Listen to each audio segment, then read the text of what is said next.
जय श्री कृष्णा। बस आज हमारा छठा स्कंद खत्म होने वाला है। इसके 2 ही पृष्ठ रह गए हैं।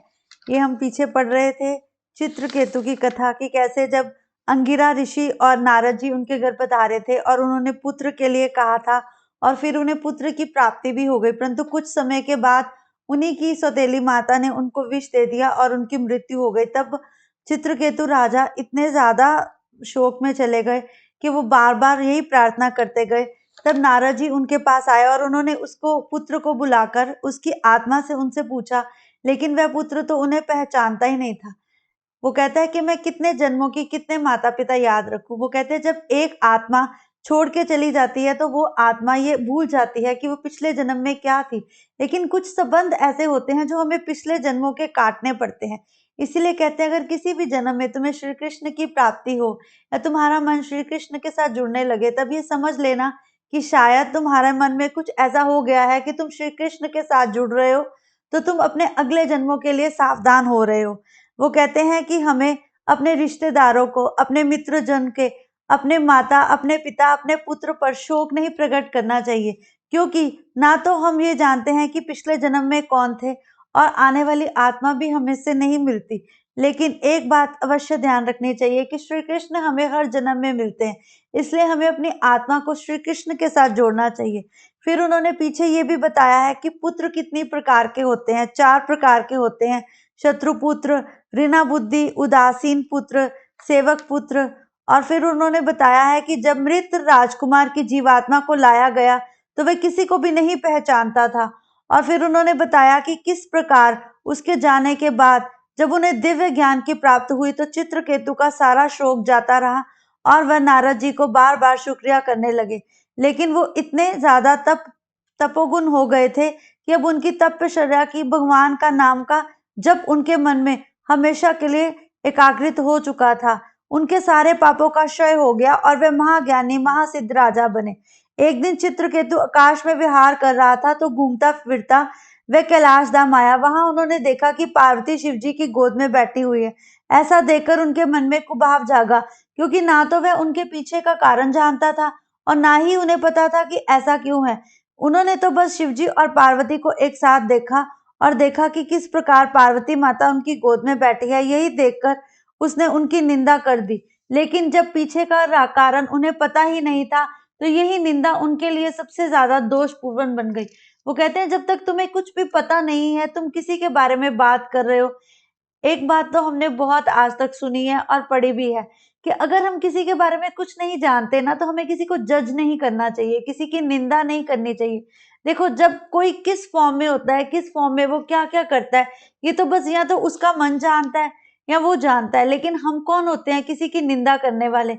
बस यही गलती राजा चित्रकेतु से भी हो गई और फिर उन्हें इस निंदा का घोर पाप भुगतना पड़ा। एक बात उन्होंने बताई है कि किस प्रकार उन्हें पार्वती माता का श्राप भोगना पड़ा। वो कहते हैं कि जब वह बैठे थे तो वहां पे कामदेव आ गए और कामदेव ने कहा कि प्रभु, आपने मुझे कई बार हराया है, परंतु मैं तो तभी मानूंगा कि आप निर्विगुण है, जब आप निर्विकार हैं, जब आप इस तरह से पार्वती माता के साथ बैठेंगे और मैं काम का भान छोड़ूंगा, तब भी अगर मेरे काम से आप निर्विकार रह पाए, तभी मैं मानूंगा कि आप शिव हैं। तब प्रभु ने उनकी ये बात मान ली और शंकर निर्विकार ही रहे। कामदेव ने अपनी पराजय स्वीकार कर ली और शिवजी की शरण में आ गया। चित्रकेतु इन सारी बातों से अनजान थे।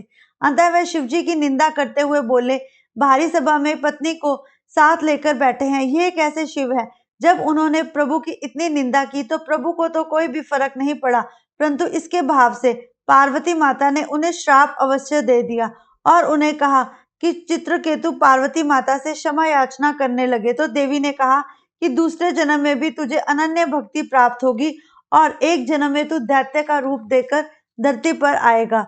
मन चित्रकेतु यदि शुभ कल्पना करे तो अंत में सुखी हो सकता है, परंतु अगर दुष्ट कल्पना करे तो वह दुखी ही रहेगा। नारद जी और अंगिरा जैसे संतों के समागम में मन बुद्धि ऊर्ध्वगामी बनते हैं। मन में विषयों के चित्र ना उभरे और सात्विक भाव जगे। इसके लिए लक्ष्मी नारायण का सतत पूजन करो। विष्णु सत्व गुण से आधिपति देव हैं, उन्होंने सेवा करने से मन में सात्विक भाव की जागृति होती है। चंचल मन को ईश्वर में स्थिर करने का साधन ही व्रत है। व्रत से मन की चंचलता घटती है। भेदभाव के कारण दिति का व्रत भंग हो गया। अब दिति के इंद्र से कहा कि ये मेरी संतानें हैं, किंतु उनकी गणना देवों में होगी। अब दिति के मन में इंद्र के लिए कुभाव नहीं रहा। श्री कृष्ण गोविंद हरे मुरारे। अब यही बस हमारा छठा स्कंद समाप्त होता है और हम सप्तम स्कंद शुरू करते हैं। छठे स्कंद में पुष्टि अनुग्रह कथा कही गई है। भागवत अनुग्रह के पश्चात विकार वासना को नष्ट करके अनुग्रह को यदि सदुपयोग किया जाए तो वह पुष्ट होता है। सेवा स्मरण में तन्मय बनकर ही जीव पुष्ट हो सकता है। ठाकुर जी कई जीवों से अनुग्रह करते हैं, किंतु उस अनुग्रह का सदुपयोग करने की रीति जीव जानता ही नहीं है। परिणामतः जीव पुष्ट तो नहीं बन पाता, अपितु दुष्ट अवश्य बन जाता है। हिरण्यकशिपु दैत्य बना और प्रहलाद देव। हिरण्यकशिपु ने सारी संपत्ति का उपयोग केवल भोग विलास में किया और प्रहलाद ने वही समय अपनी भक्ति के लिए उपयोग किया। इस 7वें स्कंद में हमें ये बताया गया है कि किस प्रकार हमें इन वासनाओं से दूर रहना चाहिए। 7वें स्कंद के आरंभ में परीक्षित राजा के एक महत्वपूर्ण प्रश्न पूछा है। आप कहते हैं ईश्वर सर्वत्र है और समभाव है, ऐसे व्यवहार करता है। यदि ऐसी बात है तो जगत में विषमता का दृष्टिगोचर क्यों हो रही है? चूहे में भी ईश्वर है, बिल्ली में भी ईश्वर है, तो फिर बिल्ली चूहे को क्यों मारकर खाती है? भगवान कहते हैं कि ऐसे तो दुष्ट में भी मैं हूँ और भक्त में भी मैं हूँ, फिर हमेशा दुष्ट का नष्ट क्यों होता है? भगवान की दृष्टि में तो सभी प्राणी सामान्य है, परंतु ये हमारे कर्म है जो हमें दुष्ट बनाते हैं या पापी बनाते हैं, और वही कर्म हमें भक्त बनाते हैं। वही कर्म हमें भगवान के पास ले जाते हैं। समता अद्वैत भाव नहीं होती, क्रिया में संभव्य नहीं है। क्रिया से तो विषमता जागती है। प्रभु कहते हैं कि कोई भी ऐसे कार्य नहीं करना चाहिए जिससे तुम्हारी आत्मा का प्रभु के साथ संबंध छूट जाए। भावना के क्षेत्र में तो ये मानकर चलना चाहिए, समदर्शी बनना है, समव्यवहारी नहीं। समव्यवहारी होना तो संभव ही नहीं है। भागवत को आदि भौतिक समव्यवहार मान्य नहीं है। कहते हैं तुम्हें लगता है कि देवों का पक्ष लेकर भगवान ने असुरों का नाश किया, परंतु ऐसा कदापि नहीं है। एक दृष्टांत सुनो। एक चोर चोरी करने के हेतु घर से निकला, किंतु मार्ग में ठेस लगने के कारण वह गिर गया और उसका पाप टूट गया। वह चोरी तो न कर सका, परंतु वह पाप से भी बच गया। अब राजन तुम ही जानो, प्रभु ने उसका भला किया या प्रभु ने क्या किया? हमें प्रभु के मार्ग पर चलना चाहिए। हमें ये नहीं पता हमारी किस क्रिया में प्रभु हमारा भला कर रहे हैं या किस क्रिया से हमारा बुरा हो रहा है। शंकराचार्य जी कहते हैं कि प्रभु निर्विकार है, ब्रह्म की कोई क्रिया नहीं है। कलश में रखा हुआ जल तो बाहर निकाला जा सकता है, परंतु वह जल जो मन में अंदर समा गया है या जो धरती में समा गया है, उसे कोई कभी बाहर नहीं निकाल सकता। ईश्वर में माया का इस प्रकार रखो कि तुम्हारे हृदय में प्रभु का वास हो। कहते हैं माया की क्रिया ईश्वर के अधिष्ठान में अवस्भावित होती है। लोग गाड़ी में बैठकर अहमदाबाद जाते हैं। अहमदाबाद में गाड़ी में पहुंचने पर कहते हैं अहमदाबाद आ गया, किंतु आने की क्रिया उस नगरी की नहीं, गाड़ी की ही है। ईश्वर निराकार रूप में सर्वत्र व्यापक है।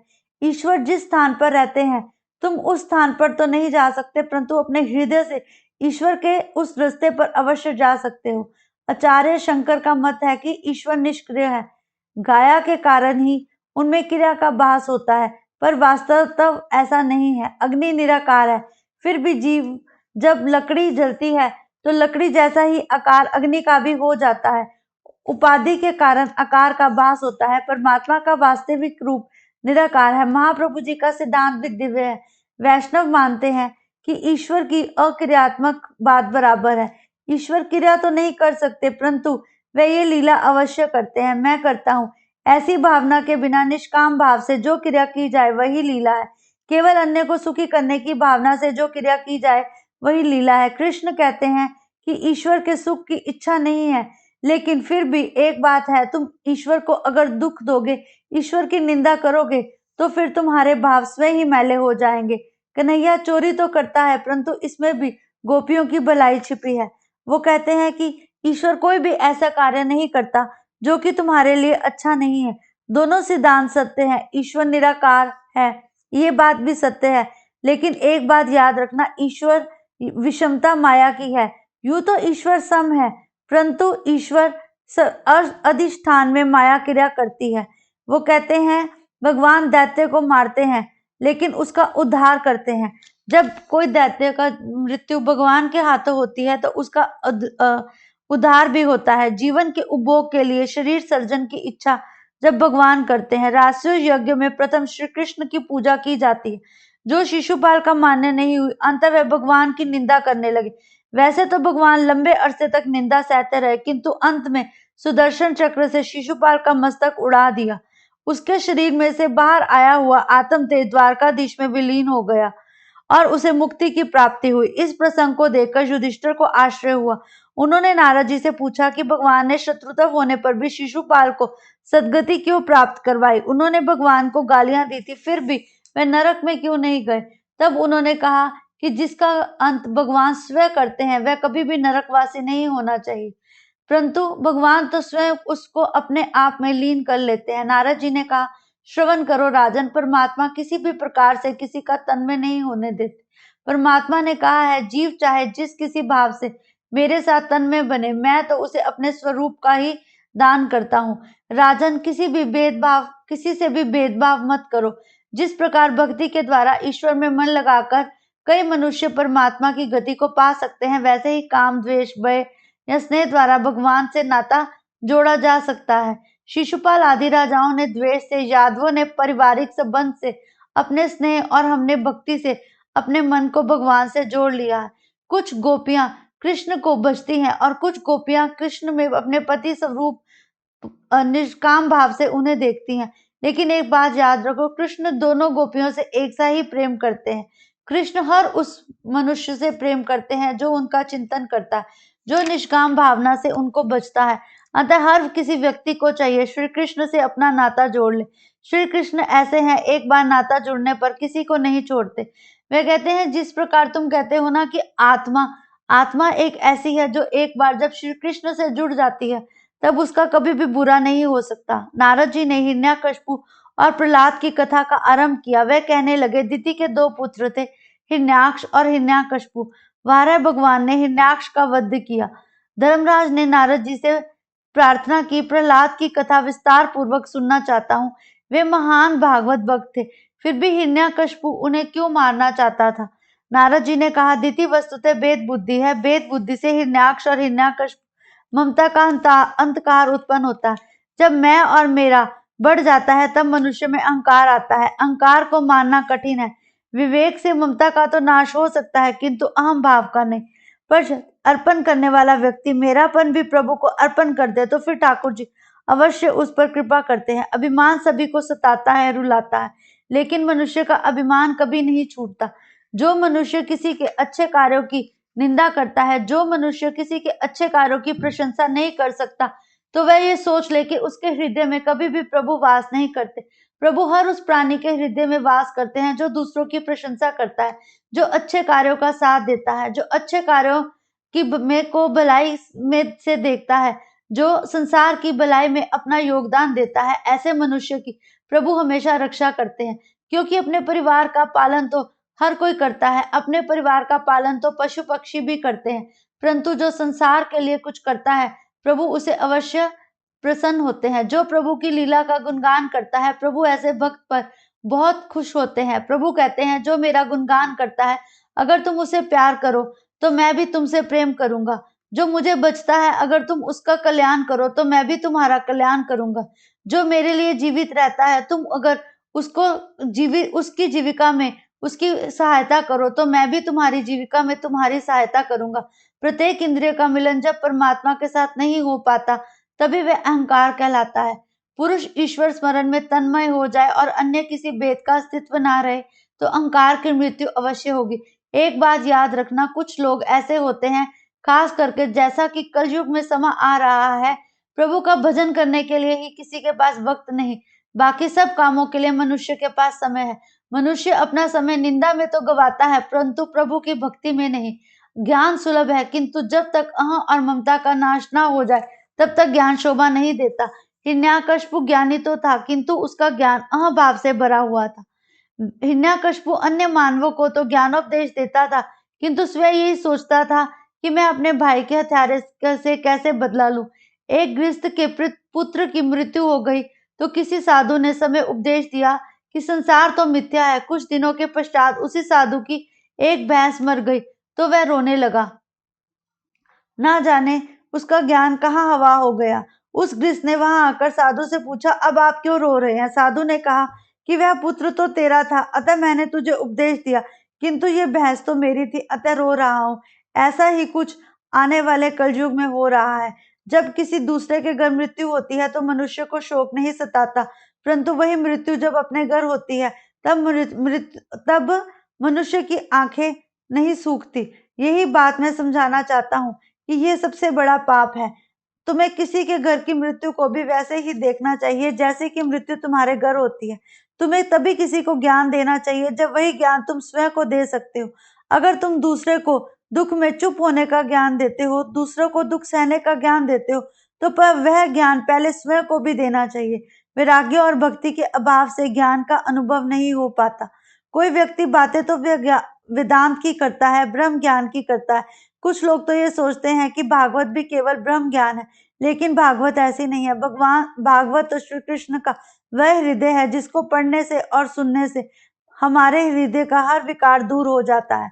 हिरण्याक्ष की मृत्यु का समाचार सुनकर हिरण्याकशिपु ने कहा, भाई के हत्यारे विष्णु से तो मैं युद्ध करूंगा। अब ये कथा को यही विश्राम देते हैं और कल यहीं से आगे शुरू करेंगे। जय श्री कृष्णा।